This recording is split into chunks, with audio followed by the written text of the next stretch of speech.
एक बार शावक को जन्म देते समय एक बाघिन की मृत्यु हो गई। बकरियां शावक को उठाकर अपने साथ ले गई और उसका पालन पोषण अपने साथ अपने झुंड में अपने ही तरीके से करने लगी। शावक थोड़ा बड़ा होकर बाघ बना, लेकिन वो खुद को बकरी ही मानता था। यह एक सरल और स्वाभाविक बात थी कि बकरियों के साथ पल बढ़कर बाघ अपने आप को बकरी समझने लगा। वह भी शाकाहारी खाने और घास चबाने वाला ही बना रहा। उसने कभी सपने में भी नहीं सोचा था कि वो एक बाघ है, क्योंकि ऐसा सोचने की कोई वजह ही नहीं मिली उसे। बाघ उन बकरियों के झुंड में बकरी बना अपना जीवन व्यतीत कर रहा था। फिर एक दिन ऐसा हुआ कि बकरियों के उस झुंड पर एक बूढ़े बाघ की नजर पड़ गई। उस बूढ़े बाघ को यकीन नहीं हुआ कि बकरियों के बीच एक युवा बाघ चल रहा था। ना तो बकरियां बाघ से डरती थी और न ही उन्हें इस बात का पता था कि बाघ उनके बीच घूम रहा है और वो बाघ भी बकरियों की तरह चल रहा था। बूढ़ा बाघ उस युवा बाघ को पकड़ने उसके पीछे दौड़ा। युवा बाघ डर गया और बच के भागने लगा। उसके साथ सारी बकरियां भी डर कर जान बचाने के लिए भागने लगी। युवा बाघ को पकड़ना मुश्किल था, लेकिन फिर भी किसी तरह बूढ़े बाघ ने उसे पकड़ ही लिया। युवा बाघ डर के मारे कांप रहा था। वह रोने लगा और चिल्लाने लगा, लेकिन बूढ़े बाघ ने उसे पकड़ा और खींचकर झील की ओर ले जाने लगा। युवा बाघ ने चिल्ला चिल्लाकर छूटने की पूरी कोशिश की, लेकिन बूढ़ा बाघ जबरदस्ती खींचकर झील की ओर ले ही गया।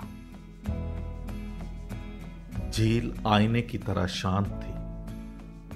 बूढ़े बाघ ने उस युवा बाघ को खींचकर पानी में देखने को मजबूर किया। आंखों में डर और आंसू भरे हुए उसने झील में देखा कि वह भी तो उस बूढ़े बाघ की तरह ही दिख रहा है। आंसू गायब हो गए। एक नया भाव पैदा हुआ। बकरी मन से गायब होने लगी। वह देख रहा था कि वह कोई बकरी नहीं है, लेकिन अपने आत्मज्ञान पर उसे विश्वास नहीं हो रहा था। अभी भी शरीर थोड़ा डरा हुआ और कांप रहा था।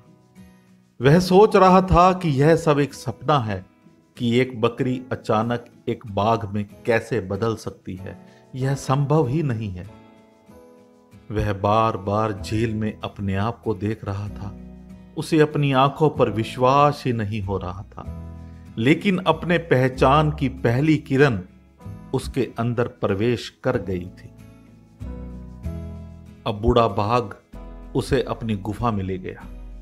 अब वह साथ चलते हुए इतना प्रतिरोध भी नहीं कर रहा था। साथ चलते हुए इतना भयभीत भी नहीं था। रगों में साहस का संचार हो रहा था। गुफा में प्रवेश करते ही वह बाघ की तरह चलने लगा।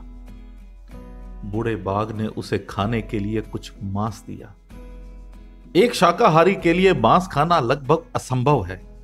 उसे मितली सी आने लगी। बूढ़े बाघ ने खाने के लिए मजबूर किया।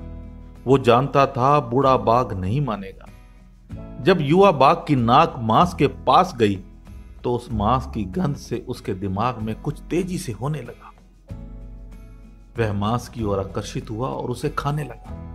एक बार जब उसने मांस चखा तो संतुष्टि से एक दहाड़ उठी। उस दहाड़ सी गर्जना में बाघ के अंदर की बकरी बिल्कुल गायब हो गई और बाघ अपनी सुंदरता और भव्यता में आ गया।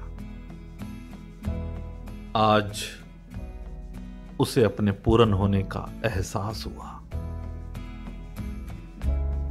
दोस्तों, इसी तरह आज हर इंसान अपनी पूर्णता को, अपने आप को उस युवा बाघ की तरह भूला हुआ है। जीवन की भौतिकवादिता में जीते हुए अपने आप को भूल ही गया है कि वो कौन है, यहां क्यों आया है। आज हर इंसान को जरूरत है एक बूढ़े बाघ की, यानी कि एक सच्चे गुरु की, एक सच्चे पारखी की, जो उसे उस झील के पास ले जाए, उसे आईना दिखाए कि वो असल में क्या है, इस बात का एहसास कराए। जिस दिन इंसान पर सच्चे गुरु की, सच्चे पारखी की नजर पड़ जाती है, बचना मुश्किल हो जाता है।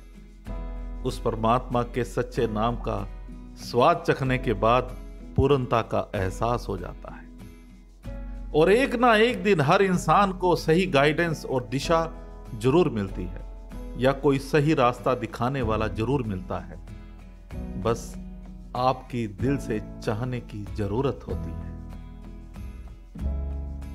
तो इसी तरह की जीवन और सफलता से जुड़ी कहानियां, विचार और प्रेरक प्रसंग के साथ अगली वीडियो में आपसे फिर मुलाकात होगी।